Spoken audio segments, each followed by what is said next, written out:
Padre Celestial, te agradecemos en esta tarde, Señor, por tu Espíritu Santo. Gracias porque tú estás en medio de nosotros, Señor. Gracias porque en medio de toda esta pandemia, Señor, a ti esto no te ha tomado por sorpresa, Señor. Todas las cosas que han sucedido, Señor, no te han asustado, ¿no? Y no te han tomado por sorpresa, Señor.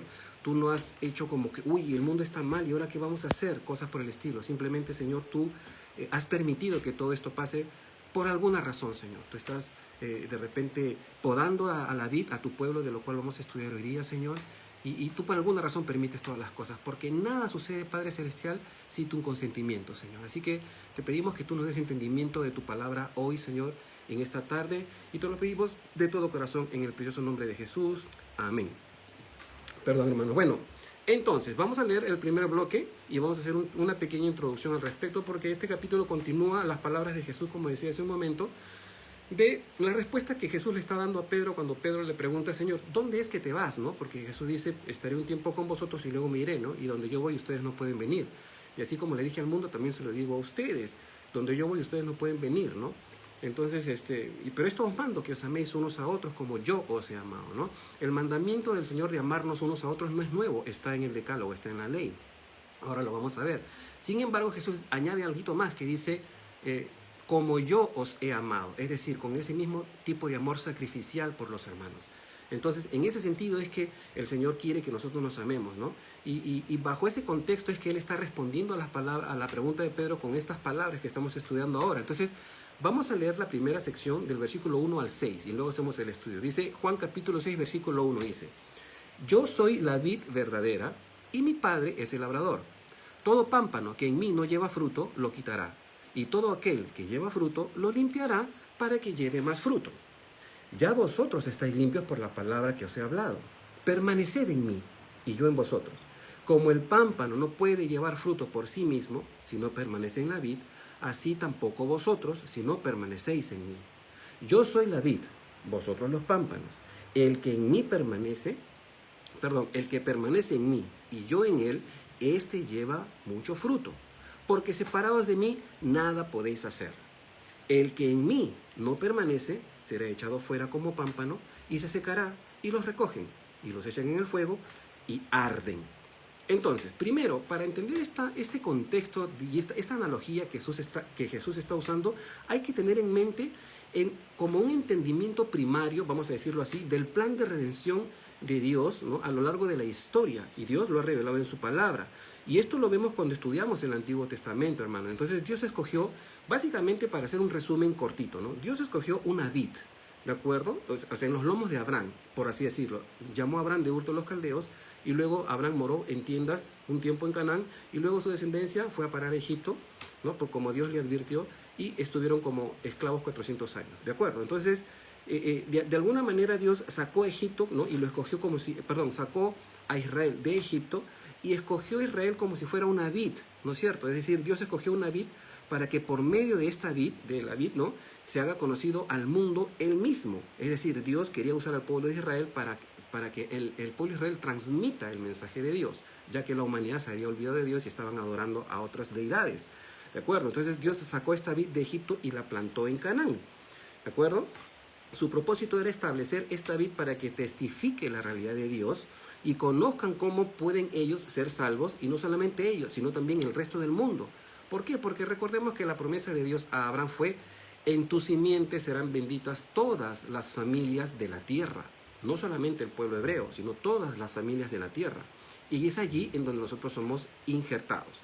Entonces, pero sin embargo, ¿no? Y esto está en el Antiguo Testamento, esta vid que Dios plantó se apartó de él, sacrificaron y adoraron a los demonios, dejaron sus caminos y se enfrascaron en sus propios mandamientos y tradiciones. Eso fue lo que sucedió con el pueblo de Israel, ¿no? ¿Por qué? Porque no exterminaron a todas las mujeres, se mezclaron, se casaron con las paganas y todo, y la religión terminó apostatando, y el mismo Salomón terminó construyendo o poniendo ídolos al costado del arca del pacto. Fue un desastre total, y por eso el Señor permitió que sean invadidos por los asirios y luego por los babilonios.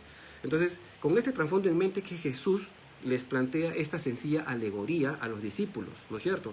Por medio de la cual, por medio de esta alegoría, Jesús les quiere enseñar cuáles son las demandas del discipulado y lo que es necesario que ellos hagan para permanecer en la voluntad de Dios, ¿de acuerdo? Entonces, si vemos el versículo 1, En el versículo 1 Jesús dice yo soy, otra vez. Es el séptimo yo soy que está pronunciando Jesús.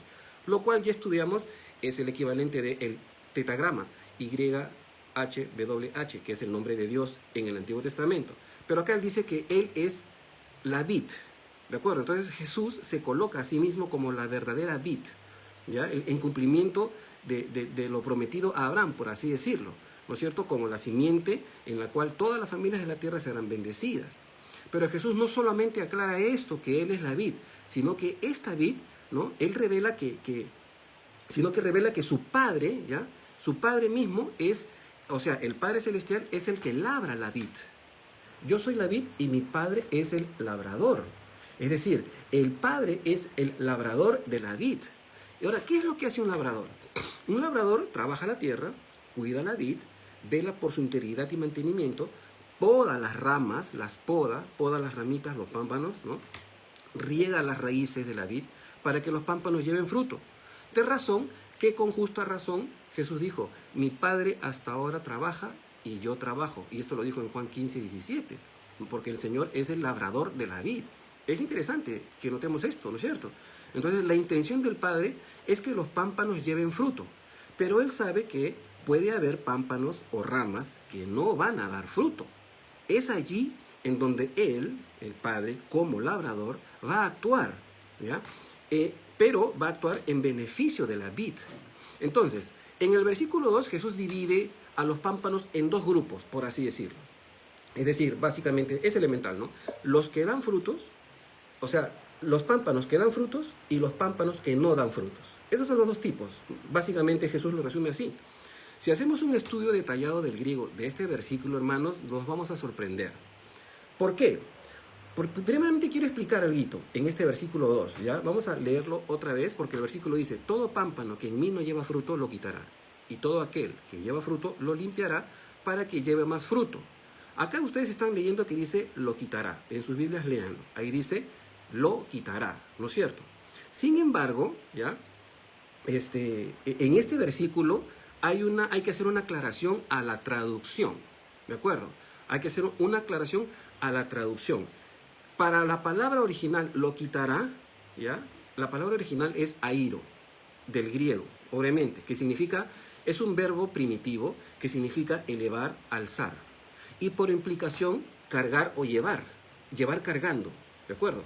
Figurativamente hablando es como alzar también, y también como mantener el suspenso, ¿no?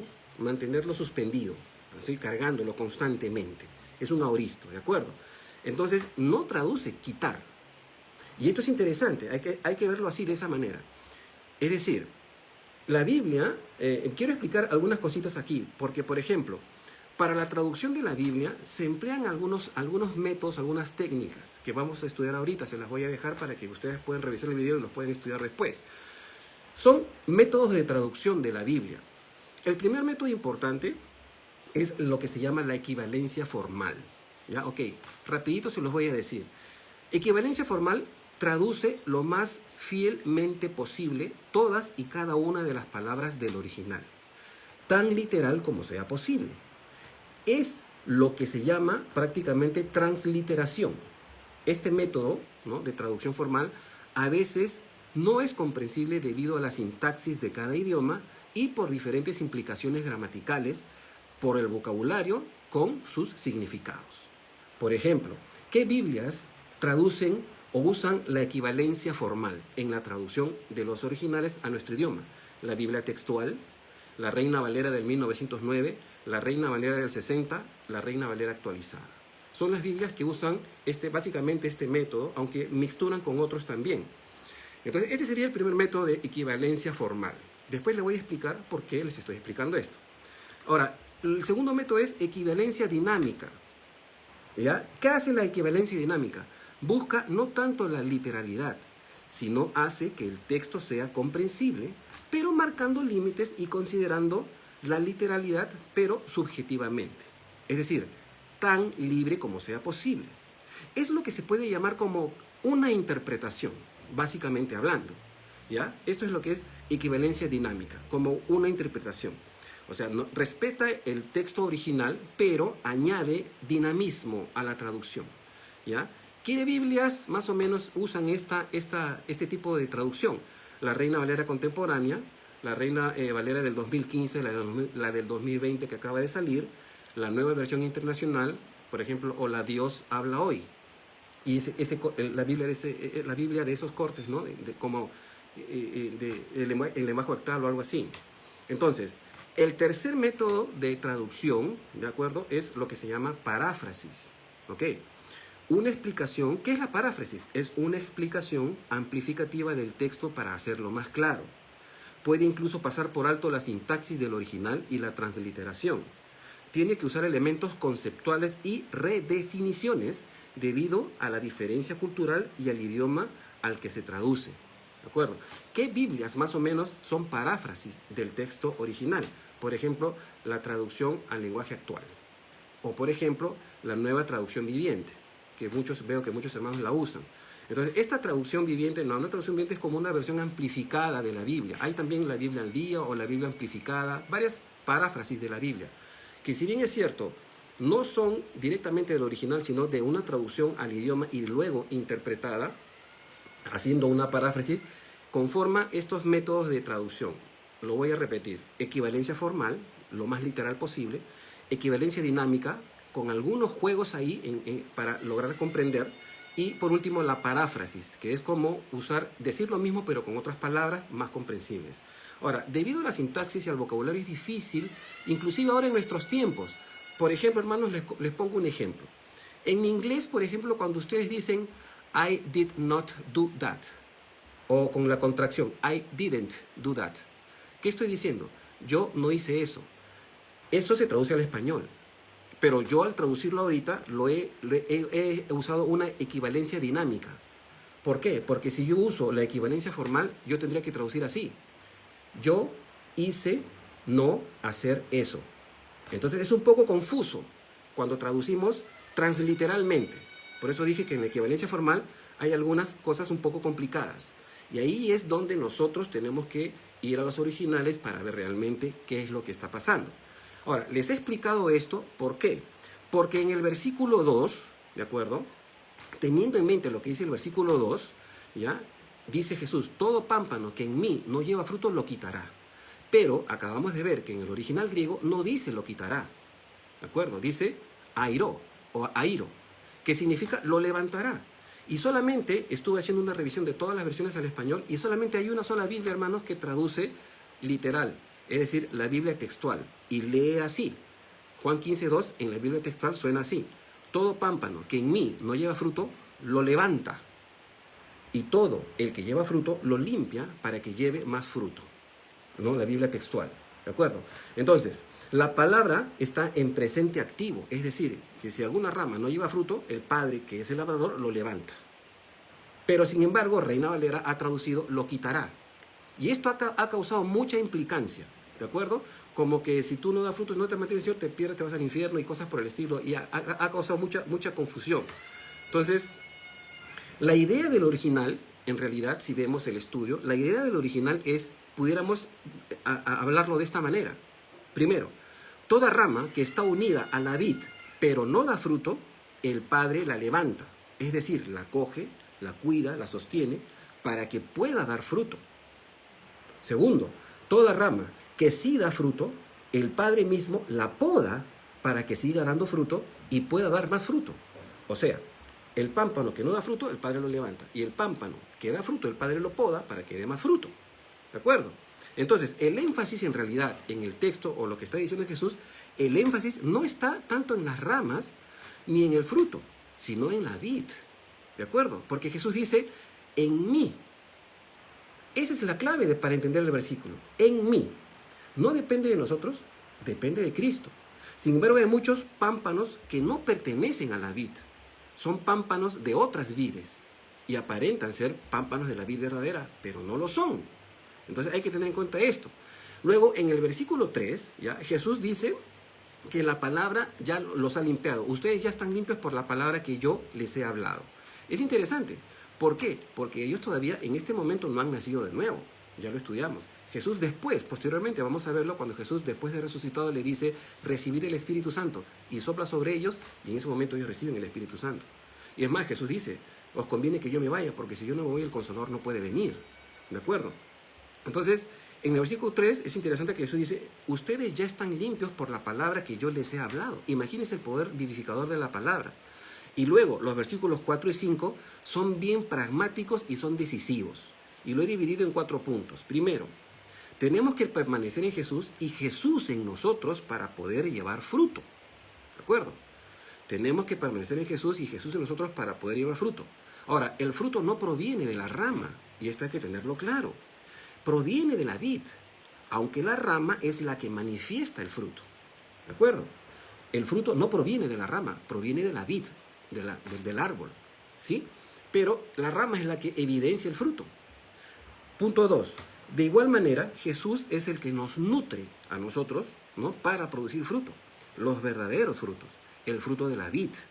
La rama sola no puede dar frutos. ¿De acuerdo? Punto 3. Jesús insiste en decir que no solo debemos permanecer en Él, sino que debemos procurar que Él permanezca en nosotros. Porque Él dice, el que está en mí y yo en Él, este lleva mucho fruto. Una cosa es que yo esté en la vid, pero que la vid no me esté regando a mí y me voy a secar y me van a arrancar y me van a tirar. Entonces es bien diferente. Y por último, el punto 4, separados de Jesús somos absolutamente nada. No podemos pretender dar fruto si no estamos en Cristo. En cambio, hay mucha gente que sin estar en Cristo tiene frutos, entre comillas, obras, ¿de acuerdo? Entonces podemos entender que la religión tiene algún tipo de fruto, pero ese fruto no proviene de la vid verdadera. Y Jesús en algún momento va a afirmar lo siguiente, nunca os conocí. Señor, en tu nombre hicimos muchos milagros, hicimos muchas cosas, hicimos muchas cosas en tu nombre, ¿no? Echamos fuera demonios, hicimos muchas cosas. Y Jesús les va a responder, pero ¿sabes qué? Nunca os conocí, apartados de mí, hacedores de maldad. Es bien dramático, porque era gente que pensaba que estaba obrando a favor de Dios, cuando Dios ni siquiera los conocía. ¿Y por qué no los conocía? ¿Qué pasó con la omnisciencia de Dios? Jesús se está refiriendo a que su Espíritu Santo no estuvo en estas personas. Por eso le dice, no te conozco, no sé quién eres. ¿Sí? Es interesante verlo desde ese punto. Ahora, en el versículo 6, ¿ya?, es un poco complicado, pero se puede presentar para básicamente varias interpretaciones. Hay 3 interpretaciones que muchos, haciendo el estudio, he encontrado, ¿no? Por ejemplo, la primera interpretación del versículo 6, cuando dice, lo leo otra vez, dice, el que en mí no permanece será echado fuera como pámpano y se secará, y los recogen y los echan en el fuego y arden. ¿De acuerdo? Entonces, hay como 3 interpretaciones básicas que se le da a este versículo. La primera sería que las ramas que son quemadas son cristianos que han perdido su salvación. ¿De acuerdo? Para empezar. Simplemente así, de radical. Pero aquí hay una observación que hacer. En Romanos 8.1 dice, ninguna condenación hay para los que están en Cristo Jesús. Los que no andan conforme a la carne, sino conforme al Espíritu. Entonces, no puede haber una condenación para alguien que ya ha sido sellado por el Espíritu Santo. ¿De acuerdo? Entonces, hay algo ahí que observar. El punto número 2. Las ramas que son quemadas representan a los cristianos que en el tribunal de Cristo, ¿de acuerdo?, en la recompensa de Cristo, perderán recompensas, pero no van a perder la salvación porque ya están en el cielo. Sin embargo, en el texto analizamos que Cristo está hablando de ramas como si estuvieran muertas, es decir, secas, que no dan fruto, y por eso justamente son sacadas y tiradas fuera, y las recogen, las agrupan y las tiran al fuego. La tercera interpretación que se le puede dar al versículo 6 es que las ramas que son quemadas se refiere a cristianos solo profesantes, cristianos de labios para afuera, es decir, cristianos nominales. Así como una rama seca, una persona sin Cristo está espiritualmente muerta y por consiguiente será castigada en el fuego eterno. Y esto lo dijo Jesús en Mateo 25:46. Entonces, por ejemplo, Judas estuvo con Jesús todo el tiempo de su ministerio, pero Judas no fue transformado por la palabra de Jesús. Es interesante, ¿no? O sea, parecía un pámpano, pero no lo era en el fondo. Igual es el caso de Saúl, por ejemplo, ¿no? Incluso Saúl profetizó. Saúl con los profetas profetizando. Cuando Saúl fue ungido como rey, Samuel le dijo, anda y júntate con la compañía. Y Samuel estaba con su pandero profetizando y todo. Y la unción del Espíritu Santo. Pero ¿qué pasó después? Interesante. ¿De acuerdo? Entonces, luego vimos el final de Saúl, que fue dramáticamente horroroso. Entonces, en este contexto, se puede hacer referencia a que la religiosidad aparente no es suficiente. Muchos parecen pámpanos de la vid, pero no lo son. El cristianismo es bastante influyente y hay muchos que adoptan las formas del cristianismo, pero no son realmente cristianos, no tienen el Espíritu Santo, son como pámpanos que estando secos y muertos se recogen y se juntan y se tiran al fuego. ¿Por qué? Porque el cristianismo ha influido en cierta medida en las constituciones de los países normalmente conocidos, y aunque ahora ya quieren cambiar las constituciones para sacar a Dios de sus legislaciones, pero al principio la mayoría de los países tienen una constitución basada en el decálogo, en las leyes de raíces judeocristianas, ¿de acuerdo? Hasta incluso los países comunistas tienen algo de esto. Sin embargo, eso no los hace cristianos, ¿de acuerdo? Entonces hay que entender esto con claridad. Entonces, este asunto nos anima a que nosotros nos preocupemos de nuestra salvación con temor y temblor. La santidad es una responsabilidad que descansa en las decisiones que tomamos, hermanos. ¿Sí? Repito, la santidad, ¿ya?, es una responsabilidad nuestra que descansa en las decisiones que tomamos. Somos santos judicialmente hablando por imputación, es decir, Dios nos mira como santos, pero podemos no vivir en santidad.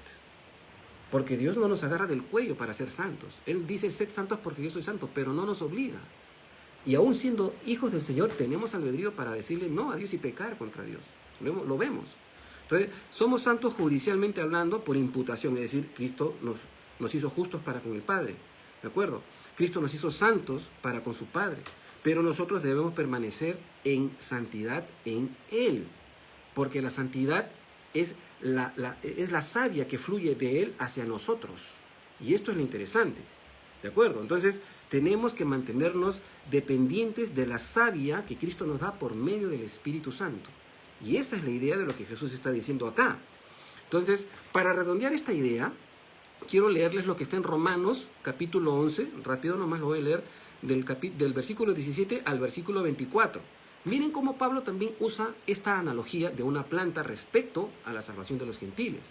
En Romanos 11, a partir del versículo 17, vamos a leer y dice así: pues si algunas de las ramas fueron desgajadas, sacadas, y tú, hablándole a los gentiles, siendo olivo silvestre, has sido injertado en lugar de ellas, y has sido hecho participante de la raíz y de la rica savia del olivo, no te jactes contra las ramas.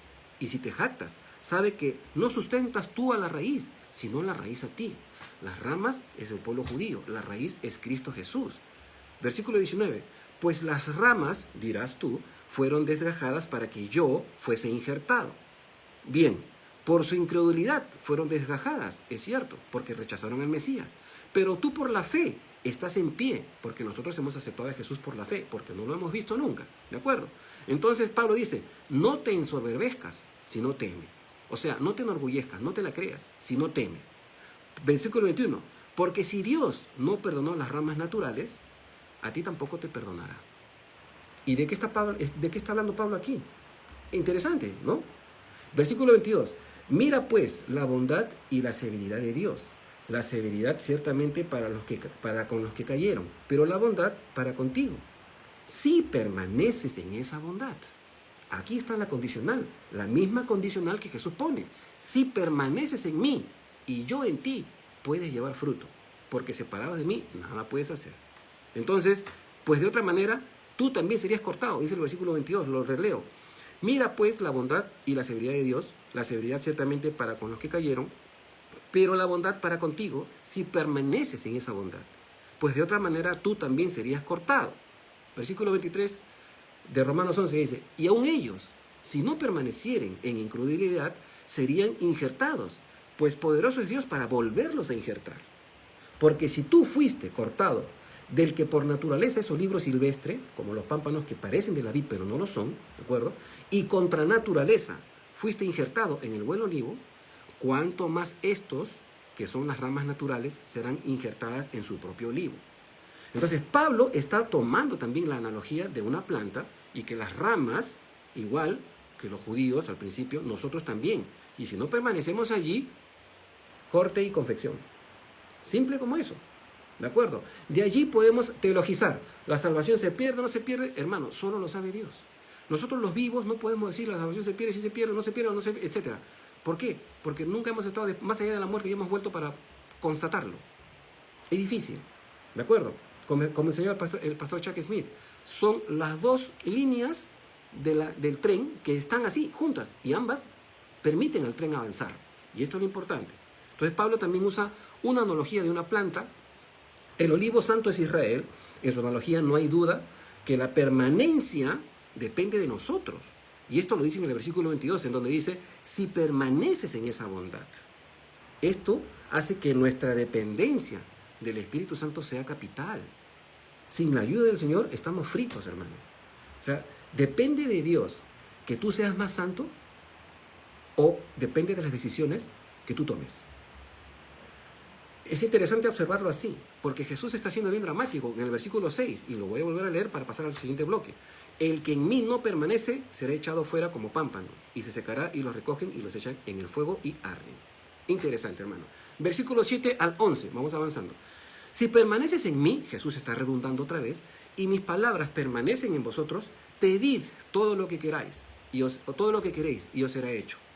En esto es glorificado mi Padre, en que lleves mucho fruto, y seáis así mis discípulos.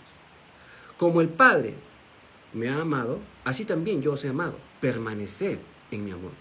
Si guardareis mis mandamientos, permaneceréis en mi amor. Así como yo he guardado los mandamientos de mi Padre y permanezco en su amor.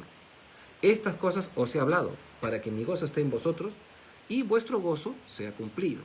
Entonces, en este versículo 7, tanto permanecer en Cristo y dejar que sus palabras permanezcan en nosotros, es decir, que moren en nosotros, hablan de una mutua convivencia. Es decir, tenemos que morar permanentemente en el Espíritu con la persona de Jesucristo. Dirás tú o me preguntarás, entonces, ¿quién habita en el corazón del creyente? ¿El Padre, el Hijo o el Espíritu Santo? Bueno, la buena noticia es que están los tres. Porque Jesús dijo, ¿no? Y vendremos a Él y haremos morada en Él, hablando de Él y del Padre. Y luego Él dice, el Consolador que el Padre enviará en mi nombre, Él os recordará todas las cosas que yo les he hablado. Es decir, por medio del Espíritu Santo nosotros somos conscientes del Padre y de Cristo. Es que es maravilloso. Todo el ser de Dios se ha derramado, se ha entregado hacia esta fe que hemos profesado en Cristo Jesús. Por eso Pedro dice, obteniendo el fin de vuestra salvación. Porque vosotros, sin haberle visto, han creído en Él. Es maravilloso. Entonces, de esto se trata. En el versículo 7, permanecer en Cristo es estando con Él en el Espíritu Santo, la vida espiritual del creyente. Cristo en nosotros y nosotros en Él. Así, el resultado de esa convivencia mutua alinea nuestros pensamientos con los de Dios. ¿De acuerdo? El convivir en el Espíritu Santo con la persona de Cristo alinea nuestros pensamientos con los de Dios. Y en esa condición podemos pedir todo cuanto queramos, sabiendo que estamos pidiendo conforme a la voluntad de Dios, pues estamos siendo influidos por Dios. Por ejemplo, les pongo un ejemplo, ¿no? Estoy casado con mi esposa y luego yo pienso solito y digo, ¿sabes qué? Voy a comprarme una casa en otro lugar, pero no le digo nada a mi esposa. Luego compro la casa y todo, y al final vengo y le doy la noticia. Amor, acá tengo la llave de esta nueva casa. Y mi esposa me dice, pero no me consultaste, yo no quiero vivir allí. Entonces vamos a entrar en una crisis. ¿Por qué? Porque yo actué solo sin comunicarle las cosas. En cambio, si yo de repente le dijera, Pati, me parece que sería bueno que compremos una casa en este lugar, que me parece tranquilo, que esto, que lo otro, y entramos en mutuo acuerdo, entonces las peticiones o los deseos de mi corazón están consensuados con mi esposa. Y así llegamos a un acuerdo mutuo y entonces sucede, se toma la decisión y se dan las cosas. De igual manera, Dios está diciendo lo mismo. Si tú permaneces en Cristo Jesús y Él permanece en ti, pide lo que quieras. ¿Por qué? Porque tus pensamientos, al alinearse con los pensamientos del Señor, es como que hay una convivencia entre ambos. Dios pone sus sentimientos en los tuyos, tú pones tus sentimientos en los de Él, y entonces el Señor te guía en su plan perfecto para tu vida, te guía en la dirección en la que tú debes pedir las cosas para obtenerlas. Es decir, el versículo no es una llave mágica para pedir, Señor, quiero ser el presidente de Alemania o quiero ir a Saturno. No, no es eso, ¿de acuerdo? Es para cumplir el propósito de Dios. Entonces Dios, sabiendo los planes que tiene para nosotros, nos influye y dirige hacia ellos. Y nosotros le pedimos lo que necesitamos para alcanzar esos planes. ¿Estamos de acuerdo, hermanos? Ahora, el versículo 8, Jesús deja claro que el Padre es glorificado cuando llevamos fruto. Recordemos que Él es el labrador. Es decir, cada vez que sentimos una podadita o un cortecito por ahí, es el Padre que en amor nos está podando. A veces, podar el carácter es muy difícil, mis hermanos. Podar el carácter es duro. ¿Por qué? Porque el Señor lo hace a través de la convivencia de las circunstancias, de la dificultad de la vida. ¿No? Ay, ¿le tocó vivir una vida tan miserable? No, es que no le tocó. A un cristiano no le toca nada. Al cristiano el Señor lo protege y Dios permite que viva circunstancias para fortalecer su carácter. ¿Por qué? Porque los boxeadores se hacen en el ring, no se hacen en el gimnasio. Un boxeador se la puede pasar entrenando toda su vida, pero si no pelea la batalla en el ring y no gana la corona y no gana el campeonato, no es un boxeador, simplemente es un entrenador, ¿no? O una persona que entrena y punto. O sea, las dificultades de la vida Dios las ha permitido para madurarnos, transformarnos a la imagen de Cristo Jesús. Entonces, esa es la idea. El Padre es quien constantemente nos está podando para llevar más fruto. Ahora, ¿la poda duele? Por supuesto que sí, la poda duele, pero es para nuestro provecho. Por eso es que tenemos que agradecerle al Señor todo cuanto pasa a nuestro alrededor. ¿Por qué? Porque el Señor lo hace para que nosotros participemos de su santidad. Y esto es lo importante, hermanos. El Señor quiere que seamos santos, ¿de acuerdo? Una santidad práctica. No estoy hablando que tenemos que caminar no, no así. Una santidad práctica, decisiones sabias, no contaminándonos con el mundo, no siguiendo el desenfreno de las ideologías del mundo, no participando de la mundanalidad, como dice Pablo, ni siquiera se nombre aún entre vosotros. Entonces, esa es la santidad que el Espíritu Santo necesita para poder seguir comunicándose con nosotros. Ahora, de los versículos 9 al 11, ¿ya? Hay algunos elementos muy importantes respecto a la voluntad de querer y permitir establecer una relación mutua con Cristo. Jesús dice, permaneced en mi amor. Es un imperativo, es decir, está imperativo, es como un mandamiento. Permaneced, es decir, tienes que permanecer. Entonces, tácitamente implica, entre comillas, tácito es como el resultado de la parte opuesta debido a la causalidad, de causa y efecto. Es decir, si Jesús dice, permanecer en mi amor, tácitamente implica que pudiéramos no permanecer. ¿De acuerdo? ¿Y de quién depende? De nosotros. ¿Depende de Dios que yo lea mi Biblia todos los días? No, depende de mí. ¿Depende de Dios que yo ore todos los días al Señor, haga intercesión y estar en comunión con Dios? ¿Depende de Dios o depende de mis decisiones? Ay, que me da flojera, tengo sueño, no me levanto. Cuando el Señor te despierta en la madrugada y te pone el nombre de alguien en el corazón para que ores, ¿oras o te tomas una pastilla para dormir? ¿No? ¿De quién depende? Depende de nosotros. ¿De acuerdo? Ahora, Dios no te obliga a ser santo, pero para experimentar el amor del Padre es necesario permanecer en Él. La obediencia es la condicional para experimentar una comunión íntima con el amor del Señor. Jesús le dice a los discípulos que el Padre los ha amado, lo ha amado a Él, por la obediencia que Jesús ha mostrado en todo. De igual manera, el guardar los mandamientos de Jesús nos coloca en el centro de su amor. En eso, el gozo de Jesús, ¿no? El gozo de Jesús por experimentar el amor del Padre, Jesús lo quiere compartir con nosotros. Él nos quiere dar su gozo para que el nuestro también pueda ser experimentado. No solo son palabras de consolación, es una promesa de Cristo como recompensa a la obediencia a su palabra. Ok, hermanos, continuemos. Versículo 12 al 17 dice, este es mi mandamiento. Juan 15, del 12 al 17. Este es mi mandamiento, que os améis unos a otros como yo os he amado. Nadie tiene mayor amor que este, que uno ponga su vida por sus amigos. Vosotros sois mis amigos si hacéis lo que yo os mando. Ya no os llamaré siervos, porque el siervo no sabe lo que hace su señor. Pero os he llamado amigos, porque todas las cosas que oí de mi Padre os la he dado a conocer.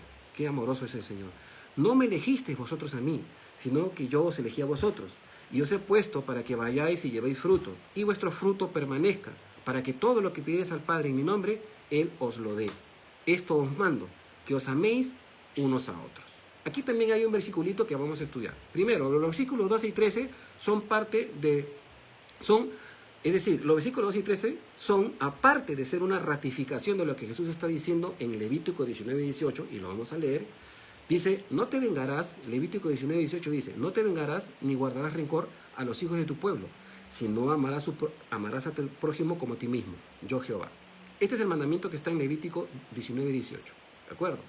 Entonces, Jesús agrega algo que ahora Él está enseñando con su ejemplo. Es decir, Cristo está diciendo que debemos amarnos unos a otros como Él nos ha amado. Es decir, el verdadero amor por el prójimo, por los hermanos, es más profundo que un sentimiento superficial del corazón. Deberíamos estar dispuestos incluso a sacrificar nuestras vidas por los hermanos.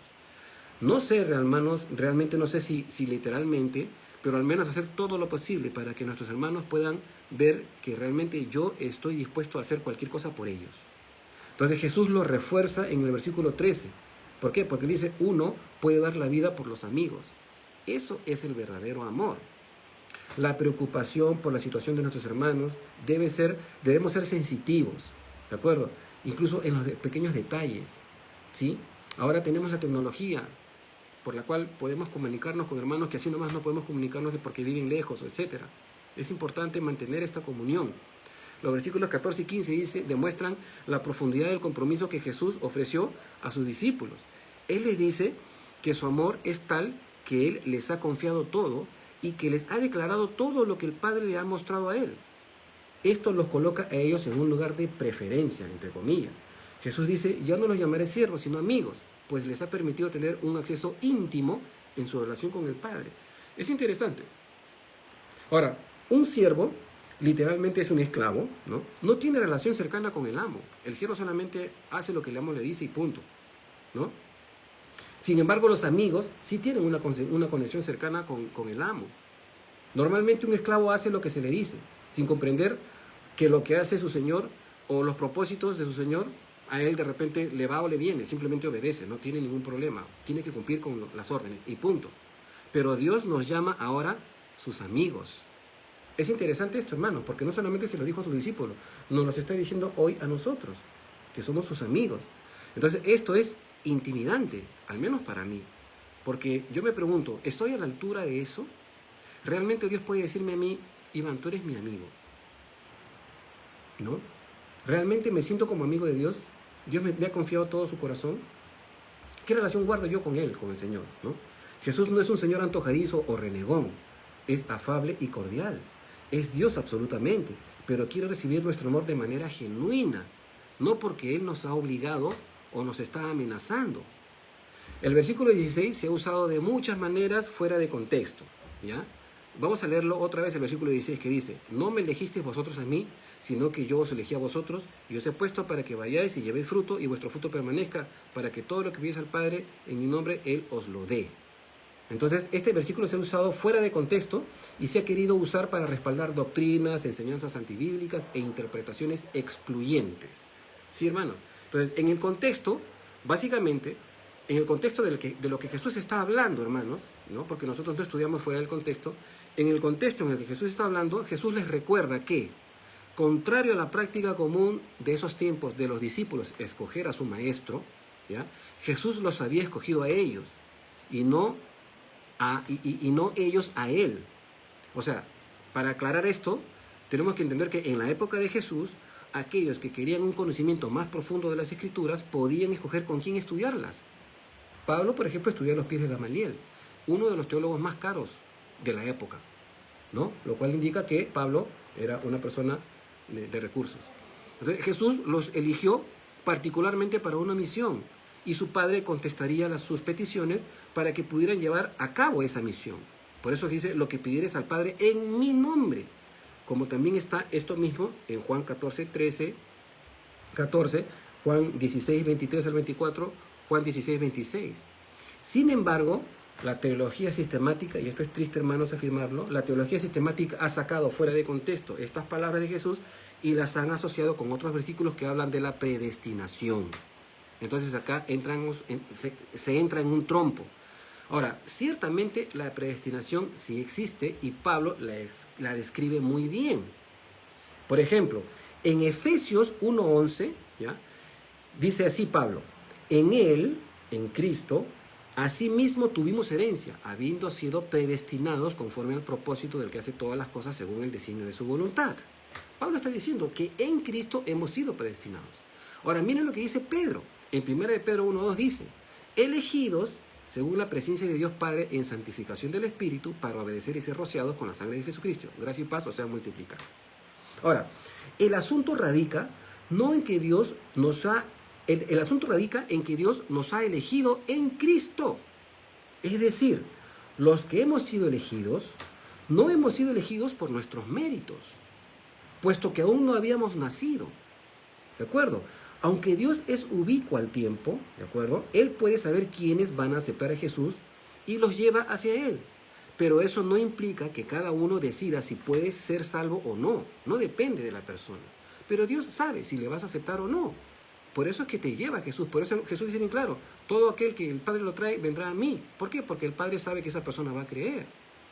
Muchos hablan de que no somos salvos porque decidimos aceptar a Jesús, sino por la elección arbitraria de Dios. Repito, muchos hablan de que no somos salvos porque decidimos aceptar a Jesús, sino por la elección arbitraria de Dios. Ahora, en este punto, hermanos, preguntémonos lo siguiente. ¿Ya? Preguntémonos esto. ¿Qué diferencia hay entre el rey David y Hitler antes de que nacieran? No habían hecho nada, ninguno de los dos. Entonces, ¿por qué Dios escoge a David y a Hitler no? ¿O ustedes creen que Hitler está en el cielo? Difícil, ¿no? Pero ¿qué diferencia hay, por ejemplo, entre Pablo y Judas antes de nacer? El apóstol Pablo y Judas el traidor. ¿Qué diferencia hay entre ellos antes de nacer? Si Dios escoge arbitrariamente a uno y al otro lo desecha, entonces Dios está siendo excluyente, preferentemente hablando, sin excusas. Por eso es que Pablo dice, en Él, Dios nos ha escogido en Cristo. ¿De acuerdo? En Él. No me ha escogido a mí porque yo soy buena gente. Él me ha escogido a mí porque Él supo que en algún momento yo le iba a decir a Jesús, sí, te acepto como Señor y Salvador. Como hay gente, hermanos, cuando he estado haciendo viajes misioneros y todo, hay gente que dice, muchas gracias, no quiero saber nada con tu Jesús, no me interesa, así que chao. Y así literalmente han dicho no. ¿De acuerdo? ¿Sí? Entonces, es una realidad. Entonces, esta posición de la elección soberana del Padre para salvación y o condenación lo colocaría a Dios como un asesino innato. Y lo peor de todo es que se complace en condenar a algunos que sabe que Él mismo los ha creado para mandarlos al infierno, como lo afirmó Calvino, ¿no? Juan Calvino dijo, creo, como también creía Agustín, que Dios separó a algunos para mandarlos al infierno según el puro afecto de su voluntad. Es cataclísmico esto. Ese no es mi Dios. Pero bueno, no quiero andar en esto porque tendríamos que hablar 5 horas al respecto. ¿De acuerdo? Pero no es así. Ahora, lo que te salva, para esclarecer este punto, lo que te salva no es la decisión de aceptar a Jesús. ¿Ya? Algunos le llaman el decisionismo. Lo que te salva no es la decisión de aceptar a Jesús. Quien te salva es Jesús. Y es el Espíritu Santo el que te regenera cuando tú aceptas la invitación que Jesús te da. Es así de simple, hermanos. Como 2 más 2 es 4. ¿De acuerdo? Ahora, ¿sabe Dios si lo van a rechazar? Por supuesto que sí. Claro que lo sabe. Pero eso no libra a la persona de que pueda escuchar el Evangelio y rechazarlo. ¿De acuerdo? Ahora, segundo, ¿sabe Dios que vas a aceptar a Jesús? Por supuesto que lo sabe. Por eso te guía a Cristo. Simple. Es simple. ¿De acuerdo? Concluimos. Dios no es un viejo arbitrario que dice, voy a crear a estos para el infierno y estos para el cielo. Y a los que los mando al infierno le voy a decir que soy justo, y a los que los mando al cielo le digo, mira qué bueno he sido contigo porque he sido malo con ellos. Es absurdo. Esa no es la naturaleza de Dios. Porque la Biblia dice bien claro que el Señor quiere que todos los hombres sean salvos. ¿De acuerdo? Entonces, resumiendo el asunto de la elección, Jesús no está hablando de la predestinación o la presencia de Dios en este versículo que estamos leyendo de Juan, cuando dice, no os elegí a vosotros, sino que, no, o sea, cuando dice, no me elegiste vosotros a mí, sino que yo os elegí a vosotros. No está hablando de la salvación. Está hablando de que Él los ha elegido para la tarea de testificar al mundo y llevar fruto. Pero que para que eso se pueda dar, los discípulos deben amarse unos a otros con la misma clase de amor que Él ha mostrado por ellos. Ellos no deben preocuparse por lo que van a necesitar, pues Jesús les ha prometido que todo lo que pidan al Padre, en su nombre, el Padre les proveerá para cumplir con el llamado. Es así de simple. Luego Jesús enfatiza esto en el versículo 17, diciendo que es imperiosa la evidencia del amor mutuo entre los discípulos y les manda que cumplan con su mandamiento. Por eso dice, esto os mando, que os améis unos a otros. Esto demuestra primero la autoridad divina, porque Jesús está enfatizando que en la elección de sus discípulos, en concordia con lo que ha hecho, con el hecho de que nadie viene a él si es que el Padre no lo trae, como lo dijo en Juan 6:14. O sea, es interesante esto, ¿no? Juan enfatiza a Jesús en la elección de sus discípulos en concordia con el hecho de que nadie viene a él si el Padre no lo trae, como lo dijo en Juan 6:14. Sigamos avanzando, hermanos, para que no nos gane el tiempo. Espero terminar. Ya estamos terminando. Versículo 18 al 21 dice: si el mundo os aborrece, sabed que a mí me ha aborrecido antes que a vosotros. Si fueras del mundo, el mundo amaría lo suyo. Pero porque no sois del mundo, antes yo os elegí del mundo, por eso el mundo os aborrece. Acordaos de la palabra que yo os he dicho. El siervo no es mayor que su señor. Si a mí me han perseguido, también a vosotros os perseguirán. Si han guardado mi palabra, también guardarán la vuestra. Mas todo esto os harán por causa de mi nombre, porque no conocen al que me envió. Entonces, la amistad con Dios da como resultado que el creyente tenga que soportar el odio del mundo. De esto no podemos escapar. Por el contrario, el ser amigos del mundo es constituirse enemigo de Dios, como lo dice Santiago en el capítulo 4, versículo 4. Ahora, Jesús advirtió a sus discípulos, ¿no?, acerca del hecho de que el mundo los odiaría. Y esto nos lo dice a nosotros. ¿Sabes qué, Iván? El mundo te va a odiar por la sencilla razón de que eres mi hijo. Simple como eso. Como me han odiado a mí, te van a odiar a ti. El mundo, ¿no?, en el Evangelio de Juan se refiere al sistema organizado de la sociedad que es hostil a Dios y que está bajo el poder de Satanás. ¿De acuerdo? Los creyentes podrían sorprenderse por esta hostilidad, como dice Pedro, ¿no? No os sorprendáis del fuego de prueba que os ha venido, como si alguna cosa extraña os aconteciese, ¿no? O sea, el mundo va a ir de mal en peor. ¿Qué debemos hacer nosotros? Simplemente orar. Orar por aquellos que amamos para que encuentren la salvación y el Señor los tenga piedad de ellos, ¿no? Y orar y decir lo mismo que está en Apocalipsis. Ven, Señor Jesús. Simple como eso. Ven, Señor Jesús. Porque en Apocalipsis el Espíritu y la Iglesia dicen: ven, Señor Jesús. Esperamos nuestra redención. Eso es lo que queremos. Los creyentes podrían sorprenderse de la hostilidad, pero no es necesario que estemos asustados, ¿no? Más bien, deberíamos recordar que Jesús fue aborrecido desde su nacimiento, ¿no? Y esto lo sabemos cuando Herodes, por ejemplo, Herodes el Grande lo buscó matar, ¿no? Y finalmente lo mataron en la cruz a Cristo Jesús.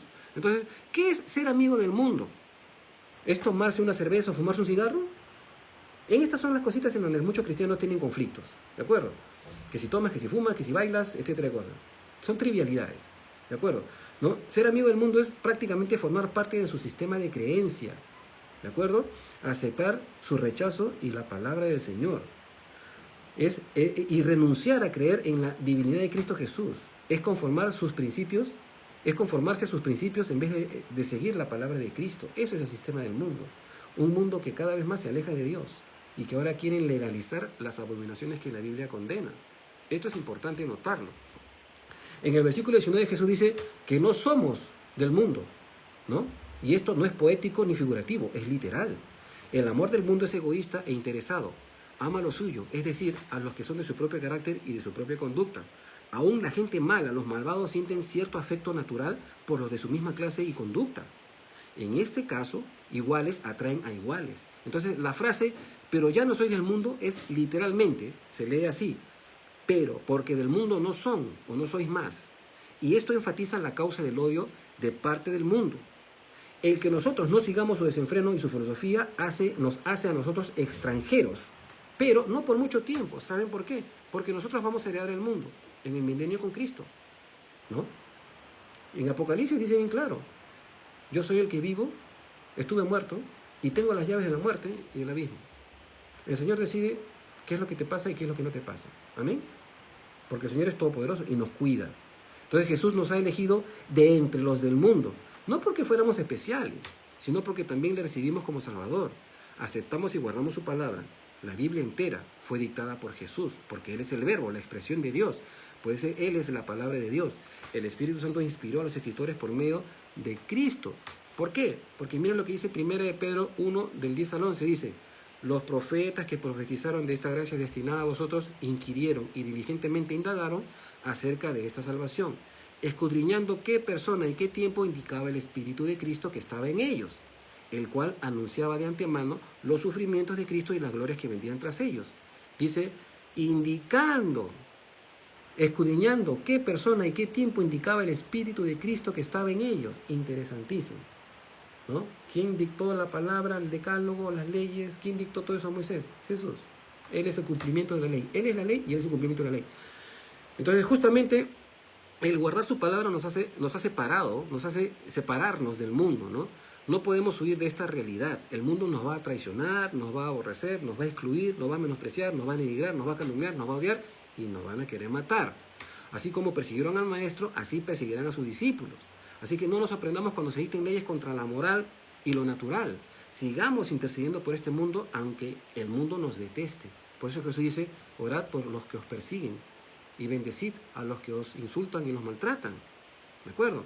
Jesús promete que también ganaremos discípulos si guardamos su palabra. Y eso es lo que hacemos cuando enseñamos su palabra, ¿no es cierto? El Espíritu Santo es quien obra en nosotros. La gente recibe el pan de vida cuando nosotros enseñamos. Y vamos con la última sección, del versículo 22 al 27, hermanos, y con esto ya estamos terminando. Dice, si yo no hubiera venido, dice Jesús, versículo 22 del capítulo 15, si yo no hubiera venido ni les hubiera hablado, no tendrían pecado. Pero ahora no tienen excusa por su pecado. El que me aborrece a mí, también a mi Padre aborrece. Si yo no hubiese hecho entre ellos obras que ningún otro ha hecho, no tendrían pecado. Pero ahora han visto y han aborrecido a mí y a mi Padre. Pero esto es para que se cumpla la palabra que está escrita en su ley. Sin causa me aborrecieron. Pero cuando venga el Consolador, a quien yo os enviaré del Padre, el Espíritu de verdad, el cual procede del Padre, Él dará testimonio acerca de mí. Y vosotros daréis testimonio también, porque habéis estado conmigo desde el principio. Entonces, en el versículo 22, ¿no?, antes de la venida de Jesús, las personas no podían haber aducido ignorancia como excusa por el pecado. Pueden leer ustedes Hechos 17:30. Pero cuando la luz vino, quienes la rechazan deliberadamente ya no tienen excusa. ¿Quién es la luz? Jesús. La revelación en y por medio de Jesús está tan estrechamente ligada al Padre que odiar a Jesús es odiar a Dios mismo. Esto es interesante. Como los testigos de Jehová, por ejemplo, ¿no?, que dicen que Jesús no es Dios, que es un Dios, lo cual es politeísmo, es una abominación. Jesús tiene que ser Dios, es el verbo de Dios, es Dios, consustancial con Dios. ¿De acuerdo? Entonces, estas palabras de Jesús no implica que la ignorancia por el Evangelio es una excusa para no ser condenados por no haber conocido el Evangelio. Jesús está refiriendo que los que, viéndolo a Él, viendo las señales que hizo y escuchando sus palabras, y a pesar de toda esta evidencia, niegan su persona, niegan su divinidad, ¿ya?, y no lo reconocen como el único camino al Padre. El pecado de estas personas es mucho mayor, pues rechazar a Jesús es igual que rechazar al Padre. ¿De acuerdo? El versículo 23 dice que es una declaración que no tiene salida. ¿Por qué? Porque dice, si aborreces a Jesús, aborreces también el Padre. Y esto es dramático, porque yo no puedo decir Jesús es un Dios menor, o como dicen los mormones, Jesús es el hermano de Satanás. La doctrina de los mormones es bien irrisoria. Se los digo rapidito, los mormones creen que Jehová Dios, de entre sus tantas esposas, nació Jesús y lo mandó al mundo. Y el segundo hijo de Dios, de Jehová Dios, es Satanás, así que es medio hermano de Jesús, con otra de sus esposas. Es como para matarse de risa, no me voy a reír por respeto, pero eso es lo que piensan ellos. Entonces, denigrar así a Jesús es denigrar también al Padre, porque Jesús dijo, el Padre y yo, uno somos. ¿No crees, Felipe, que el Padre está en mí y yo en el Padre? Es interesante, es la Trinidad. Jesús refuerza sus palabras con sus obras. Él ha declarado que las obras que Él hace, Él ha declarado que las obras las hace el Padre en Él. Por tanto, aborrecerlo a Él es aborrecer al Padre, pues el Padre lo ha enviado justo para poder salvarnos. Pero ellos han rechazado a su Mesías. Jesús usa las referencias bíblicas para contextualizarlas en esa realidad. Sin causa lo han aborrecido. Jesús sabía de antemano que lo iban a matar. Ahora, en el versículo 26, ya para terminar, Jesús describe el ministerio del Espíritu Santo. Primero, lo he puesto en grupos, ya en subtítulos para que ustedes lo puedan tener ahí en el video. Primero, el Espíritu Santo es el Consolador, ¿de acuerdo? Su ministerio es traer la presencia de Cristo al corazón del creyente, justificarlo y sellarlo para Dios. Segundo, Jesús es quien reparte el Espíritu Santo y Él lo va a enviar a cada hijo de Dios. Tercero, Él, es decir, el Espíritu Santo es el Espíritu de verdad, lo cual es una cualidad de divinidad, indicando que el Espíritu Santo es Dios también. Cuarto, procede del Padre, esto es, el Padre mismo vendrá al corazón del creyente. Quinto, el Espíritu Santo tiene un ministerio primario, que es testificar de Cristo, Más adelante Jesús va a continuar explicando el ministerio del Espíritu Santo cuando vayamos al capítulo 16. Y por último, justo en el poder del Espíritu Santo, los discípulos van a poder dar testimonio de Cristo también. Esto es el ministerio de la iglesia, es decir, llevar las buenas nuevas. Y esto es lo que nosotros hacemos. Entonces, el Espíritu Santo no es un regalito por haber sido buenos para nosotros. No es un premio por creer en Cristo. El Espíritu Santo no es el premio consuelo. El Espíritu Santo es Dios mismo, ¿no? Una de las personas de la Trinidad que viene al corazón del creyente para operar el nuevo nacimiento. Entonces, ¿podemos adorarlo? Sí. ¿Podemos alabarlo? Sí. ¿Podemos hablarle? Por supuesto. Él también lo hace. Leamos Hechos 13, cuando dijo el Espíritu Santo, ¿no? Interesante.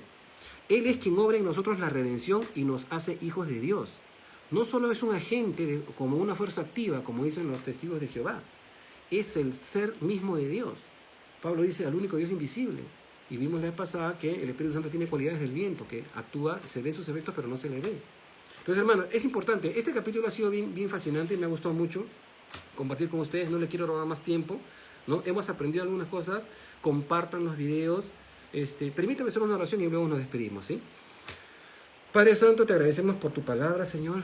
Tu palabra dice, ¿con qué limpiará el joven su camino? Y la respuesta está ahí, con guardar tu palabra, Señor. Y esto implica que el camino puede estar sucio o puede estar torcido. Así que te pedimos, Padre Celestial, de que tú nos vuelvas al camino de la verdad, de la justicia y de la santidad, Señor. Nosotros podemos tener buenas ideas, pero tus planes siempre son los mejores. Podemos tener decisiones que creemos que son las mejores, pero tus planes siempre son los mejores. Así que ilumínanos, guíanos, Espíritu Santo, para poder entender cuál es la dirección que tú quieres que tomemos en nuestra vida. ¿Y por qué? Porque tenemos y queremos reconocer de que solos, sin ti, no podemos hacer nada. Tú ya nos has dicho hoy día, Señor, separados de mí nada puedes hacer. Porque si estamos pegados a ti, podemos llevar fruto, pero si nos separamos de ti, vamos a ser arrancados, Señor. Y tu palabra es una, y tú lo has dicho así. Entonces, Señor, te pedimos que tú nos permitas, Señor, entender tu palabra y que estas palabras se hagan carne en nuestro corazón. Gracias por este tiempo en el nombre de Jesús. Amén.